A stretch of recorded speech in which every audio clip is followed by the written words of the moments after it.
Asalaamu calaykum asxaabta soo dhawaada. Salaadaha waxay ka mid yihiin cibaadooyinka kuwooda ugu muhiimsan, waxaana salaadaha lagu waajib yeelay nebiga isagoo ku sugan samada, waxayna ahayd habeenkii nebiga sallallahu calayhi wasallam la dheelmiyey, waxayna lambarka koowaad ka gashay cibaadooyinka kale ee islaamka. Sababta loogu beegay waajibinta salaada cirka ama samada ayaa ku tusinaysa inay ahmiyad gooniya leedahay. Haddii aan soo qaato tusaalaha ugu dhow, madaxda iyo xukuumadaha maanta dunida ka jira, markii ay soo kordho xaalad degdeg oo aad muhiim u ah, waxay u yeertaan oo ay wacdaan safiiradooda. Tanina waa tusaalaha ugu dhow aynu soo qaadan karayno. Haddii aynu u jaleecno dhanka iyo dheelmidii nebiga, naxariis iyo nabadgelyo korkiisa ha ahaatee, kadib markii nebiga loo dheelmiyey xagga samada si uu si toos ah ula soo hadlo rabbigii, ayna uga wada hadlaan arrinta ku saabsan waajibinta salaada ee lagu waajib yeelay dhammaan ummadda islaamka, waxaana rasuulka markii hore lagu waajib yeelay 50 salaadood. hase ahaatee wuxuu la kulmay nebi muuse, wuxuuna kula taliyey inuu u laabto xagga alle si uu uga soo khafiifiyo tirada salaadaha, maadaama uu isaga soo arkay qoomkiisii reer bani israa'iil. sidii ayuuna ugu laabtay rasuulka xagga alle, wuxuuna sidaas sameeyey dhowr jeer ilaa markii dambe loo soo dhiibay 5 salaadood, balse xagga ajirka ay ka yihiin 50 salaadood oo kale.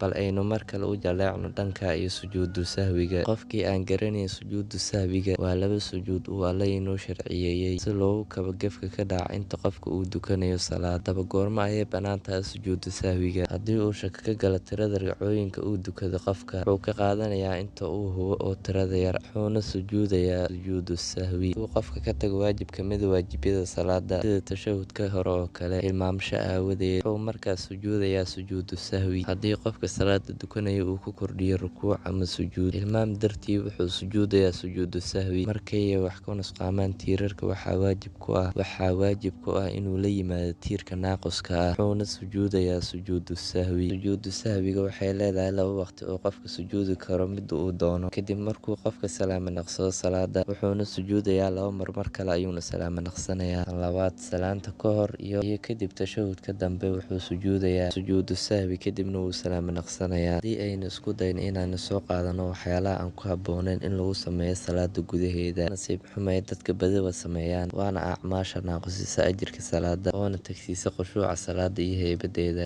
milicsiga adigoo ku jira salaada. nebiga naxariis iyo nabadgelyo korkiisa ahaatee waxaa wax laga weydiiyey milicsiga salaada, markaas ayuu ka yidhi waa xatooyo uu xado shaydaanka salaada addoonka. 2 ku ciyaarida gacanta iyo wejiga ama isdhexgelinta faraha iyo jucuntooda. 3 inuu qofka gala salaada isagoo qalbigiisa mahadsan yahay, baahi darteed uu u qabo inuu masquul galo ama mid uu qabo cunto loo keenay, siduu nabigeen naxariis iyo nabadgelyo korkiisa ahaatee inoo sheegay. ma ahan inaad salaad aado adigoo baahi u qabo cunto lagu keenay ama iyadoo kaadi ama saxaro ku hayso. waxaa kaloo lasoo wariyaa xilligu oo noolaa imaam qasim in wax laga weydiiyey sirta ku jirta salaada, markaas ayuu si uu dadku wax u fahansiiyo soo qaatay qiso aad u cajaa'ib mudanna in lagu cibro qaato. wuxuuna imaamka ku bilaabay hadalkiisa: waxaa jiray nin boqor ah, ninka boqorka ahna qasrigiisa waxaa ku nooleed abeeso iyo ubaxyo aad u tiro badan. abeesaduna dhaqdhaqaaq badan ma samayn karto, maxaa yeelay waxaa suuxinaya sunta ku jirta ubaxyada. boqorkana markii uu dareemay in ay soo dhowdahay xilligii uu dhiman lahaa, ayuu u yeeray wiilkiisii, wuxuuna kula dardaarmay, wuxuuna ku yidhi: wiilkaygiiyow, adiga ayaa iga dhexlaya boqortinimadeeda iyo xoolahaygaba, ee haddaad dhinto oo aad i dhexasho, waxaan kaagala dardaarmayaa in aadan jarin oo aadan xaalufin ubaxyada. wiilkiina wuxuu ku yidhi aabbihi: aabe, waa igu ballan, jari maayo ubaxyada. isagiina muddo kadib tii alle ayaa u timiday, wuuna geeriyooday. wiilkiisa ayaana dhaxlay xoolihiisa iyo boqortinimadiisaba. markaas ayuu wiilkii boqorka dhalay si hoose isula hadlay, isna yidhi: muxuu aabbaha kuugu diiday inaad jarto ubaxyada? maxayse taa sirta ku jirta inaan la jarin ubaxyada? si weliba ay ahaatana waa inaan ka salgaaraa sirta ubaxyada. markaas buu wiilkii boqorka dhalay soo kaxaystay shaqaale, ubaxyadii ayuuna ku sii daayay si ay u xaalufiyaan una jaraan. ugu dambeynna ubaxyadii oo idil waa la jaray.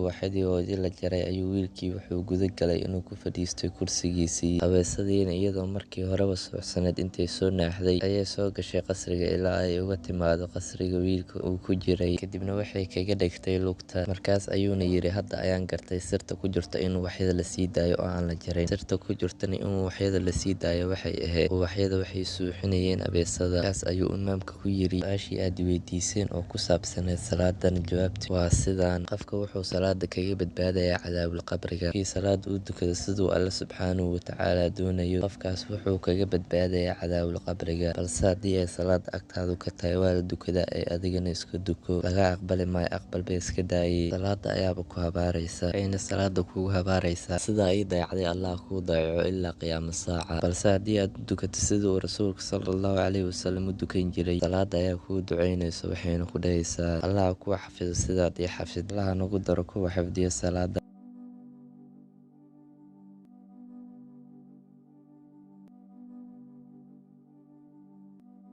ugu dambeyn, waxaan rajeynayaa inaad ka faa'iiday muuqaalkan. Haddii uu ku anfacay, like saar, lana wadaag asxaabtaada, fikirkaagana noogu reeb qaybta commentiga.